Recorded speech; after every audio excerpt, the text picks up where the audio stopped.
धर्मांतराच्या मुद्द्यावर विधानसभेमध्ये मोठा गोंधळ झाल्याचं पाहायला मिळालं। कास्ट बेस्ड रिझर्वेशन घेता येत नाही, जिथं उल्लंघन होत असेल तिथं कारवाई होईल असं मुख्यमंत्री फडणवीस यांनी म्हटलं। दरम्यान धर्मांतराच्या मुद्द्यावर बोलण्यासाठी विरोधकांचा विधानसभेत गोंधळ झाल्याचं पाहायला मिळालं। मात्र सुप्रीम कोर्टाच्या निर्णयावर चर्चा घेऊ शकत नाही असं विधानसभा अध्यक्ष राहुल नार्वेकर यांनी त्यानंतर स्पष्टपणे सांगितलं। समजा मुस्लिम समाजात गेलो किंवा आपण ख्रिश्चन समाजात गेलो तर या समाजांमध्ये कास्ट नाही आहे असं मानलं जातं की याच्यात कास्ट नाही आहे, म्हणून कास्ट बेस्ड रिझर्वेशन घेता येत नाही असा तो निर्णय आहे।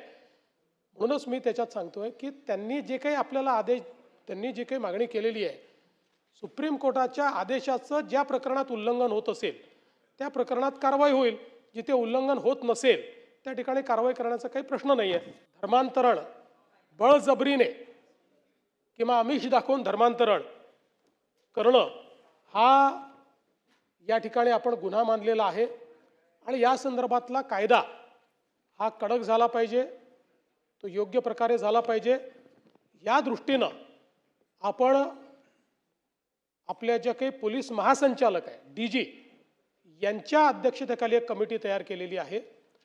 त्या कमिटीने नुकताच आपला रिपोर्ट हा शासनाला दिलेला आहे।